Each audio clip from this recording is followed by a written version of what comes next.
HARARE, Zimbabwe was once Africa's rising star.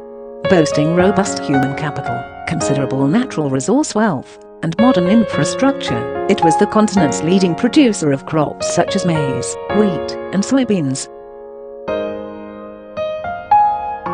Agricultural exports earned it the moniker the breadbasket of Africa. How far the country has fallen.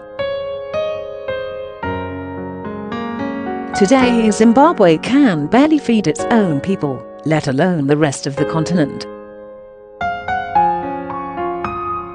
According to the World Food Programme, some 8.6 million Zimbabweans need help, and acute malnutrition is expected to rise by 15% in 2020, exacerbated by the impact of the COVID-19 pandemic.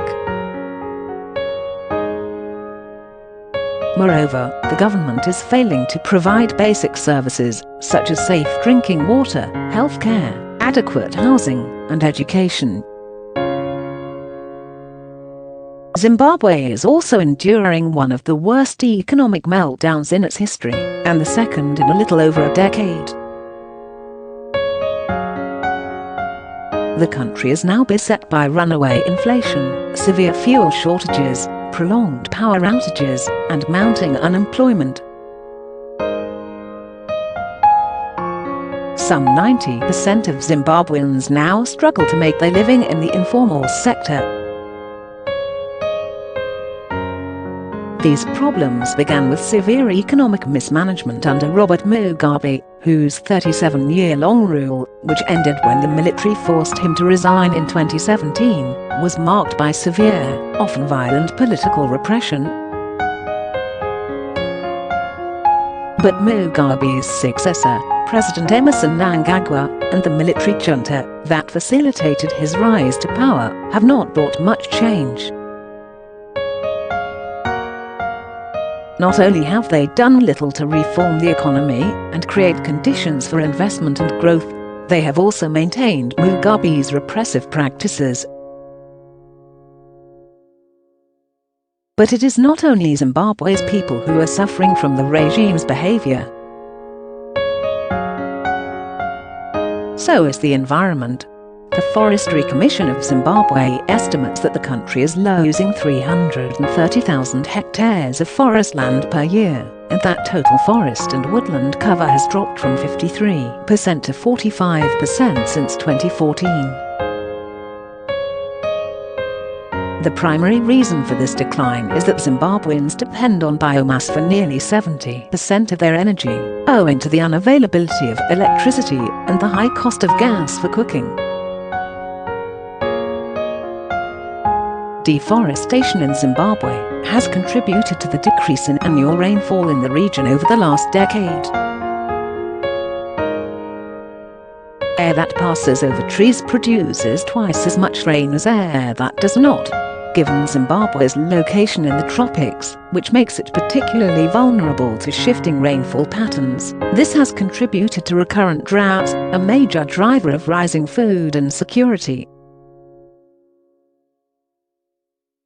Reduced rainfall has also affected electricity generation by forcing a partial shutdown of the hydroelectric plant on Lake Kariba in 2019, which supplies over 50% of Zimbabwe's electricity, as well as electricity for Zambia. A shortage of foreign currency puts Zimbabwe's alternative source of electricity, imports from Mozambique and South Africa, out of reach.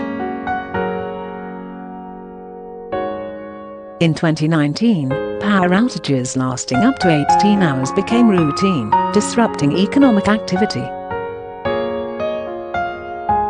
When it comes to delivering other services, such as managing urban waste and supplying potable water, the government's failures seem intentional.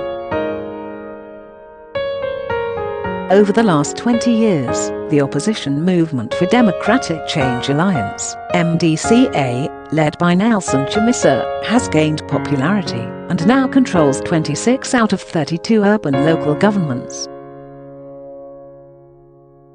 To assert its authority, the ruling Zimbabwe African National Union Patriotic Front, ZANU-PF, the party of Mugabe and Mnangagwa, has used its power to circumvent constitutional provisions that give residents and local authorities greater control of service delivery. The politicization of basic services has undermined their delivery significantly. Poor waste management allowed the capital city of Harare's main water source, Lake Kariba, to become heavily polluted from sewage effluent, causing eutrophication, when nutrient buildup causes excessive vegetation growth.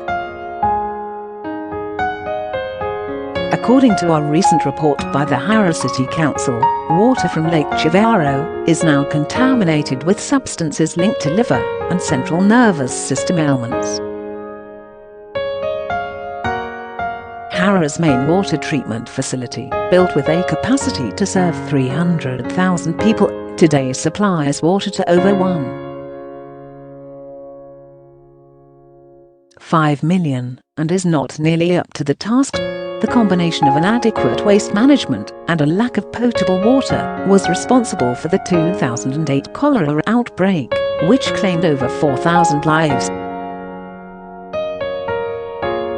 Gold mining, a key economic activity since before colonialism, is furthering jeopardizing Zimbabweans' health.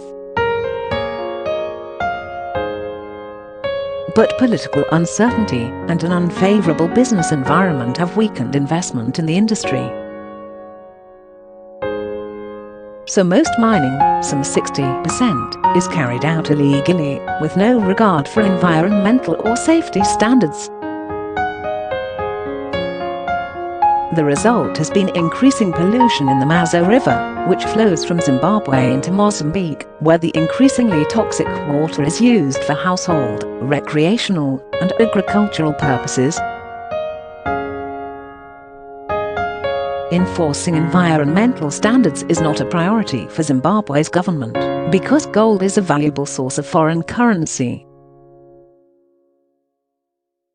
According to Transparency International Zimbabwe, however, the country is losing over $200 million each year, as huge amounts of gold are sold on the black market and eventually smuggled out of the country to places like Dubai and South Africa. Zimbabwe embodies the nexus of political repression, poor governance, and environmental degradation. The effects are not bound by national borders, so this nexus should concern us all. Post published in Featured